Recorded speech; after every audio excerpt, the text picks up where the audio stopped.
Salut, yo, on se retrouve dans une nouvelle vidéo en facecam, tout simplement parce qu'aujourd'hui c'est plus pas type vlog ou vidéo entraînement, mais plus du coup comme vous avez sûrement vu dans le titre, vidéo qui va tourner autour du métabolisme, voir ce que peut-être démonter une idée reçue, du moins aller un peu plus profondément dans ce qu'on entend par booster son métabolisme en prenant du muscle, parce que c'est quelque chose qui est assez répandu et qui est souvent dit, c'est tu veux manger plus, prends du muscle. Genre, la logique derrière ça, c'est que tu prends du muscle, le muscle au repos va consommer des calories, et donc tu vas pouvoir consommer plus de calories que si tu n'avais pas ce muscle.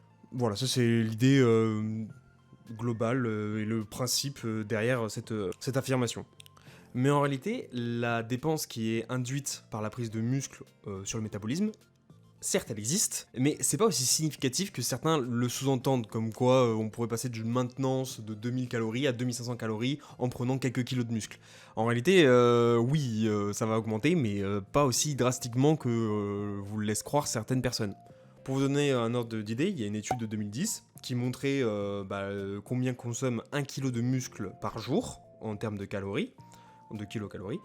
On est sur l'ordre de 13 kilocalories. Donc, concrètement, je me suis amusé à faire le calcul, pour pouvoir consommer un sneakers de plus dans votre journée, au quotidien, il faudrait que vous preniez 18,6 kg de muscle pour pouvoir en fait consommer ce sneakers par rapport à votre diète d'avant.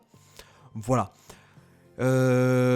Bon, je dis pas que c'est pas possible, hein, mais bon, sauf si vous êtes un très avancé, 18,6 kg de muscle, c'est énorme, quoi.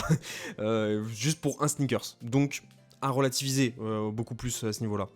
Après, je vais pas à l'encontre de de ces dires, parce qu'en tant que tel, prenez du muscle pour consommer plus de calories, c'est bien, mais ça va pas jouer sur votre métabolisme de base. Ça va jouer sur votre dépense énergétique globale, parce que si je vous dis prise de muscle, ça va être sous-entend activité physique.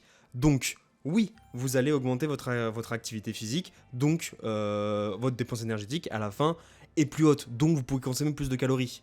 Mais si vous êtes sur la même masse, enfin si vous êtes sur plus de masse musculaire, mais que vous faites, je sais pas, genre voilà, vous avez plus de masse musculaire, mais que vous êtes resté, vous avez la même activité physique en restant allongé sur votre canapé, mais enfin, il y a une différence, mais elle est minime, quoi. Donc, faut pas penser que, genre, vous avez pris 10 kilos de muscle et vous vous dites, ouais, c'est bon, pendant 2 semaines, je fais rien, etc. Attention, je vais consommer masse calories. Non, non, ce n'est pas le cas. Par contre, oui, un autre avantage qu'on peut dire, donc, qui dit prise de muscle dit activité physique, donc augmentation de la dépense, et qui dit prise de muscle et potentiellement que vous passez d'un gabarit de 60 kg à 70 kg, genre une très belle progression, 10 kg, et imaginons 10 kg de muscle, c'est énorme, c'est très bien, et du coup pour une même activité physique, donc je sais pas, vous faites vos 6000, 10 000 pas, ou je sais pas combien de pas par jour, oui, vous allez bouger 10 kg de plus, donc forcément, le coût énergétique de votre marche va être plus énergivore. Donc là, encore une fois, vous augmentez votre activité physique et donc la dépense énergétique globale de votre journée. Mais non pas, encore une fois, le métabolisme. Voilà, en soi, c'est juste un raccourci très mal fait qui met en place des erreurs en disant oui, booste ton métabolisme, etc. Non, ça va booster ton activité physique et un peu ton métabolisme, ce qui va faire que du coup, tu vas pouvoir consommer plus de calories. Mais ce n'est pas en tant que tel une augmentation du métabolisme. Bref, et même si on parle pas de métabolisme, activité physique, etc., le sport avant tout, c'est déjà d'aimer sa pratique, c'est aussi des facteurs santé. Genre, ça permet d'être en meilleure santé, tout simplement, faire de l'activité physique, hormis augmenter son métabolisme, etc., et consommer plus de calories que ce qu'on pourrait faire à la normale. Ça aussi, et surtout, a un rôle majeur dans la santé. Voilà. Et aussi dans le plaisir de vouloir faire du sport. Bref, tout ça pour dire que si vous voulez booster votre métabolisme, je vous conseille plutôt de vous greffer un rein qui lui consomme 440 kcal par gramme par jour, plutôt que du 1 kg de muscle qui consomme 13 kcal par kilo et par jour. Voilà, ça c'était le petit fun fact, mieux vaut se greffer 2-3 organes plus énergivores, voilà. Bref, sur ce, j'espère que la vidéo vous aura plu. Je sais pas combien de temps aura duré la vidéo, mais c'était une vidéo à titre informatif, que je trouvais ça intéressante. Je vous invite, si vous voulez en apprendre plus sur certains aspects de la nutrition, etc., à suivre des personnes telles que Vassilis Iliopoulos sur Instagram. Très bon contenu.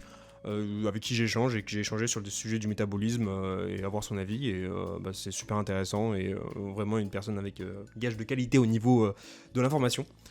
Bref, sur ce, je vous souhaite une bonne journée, une bonne soirée, voilà, des bisous. Si vous avez des questions, commentaires, et que je peux potentiellement y répondre, je me ferai un plaisir de vous y répondre.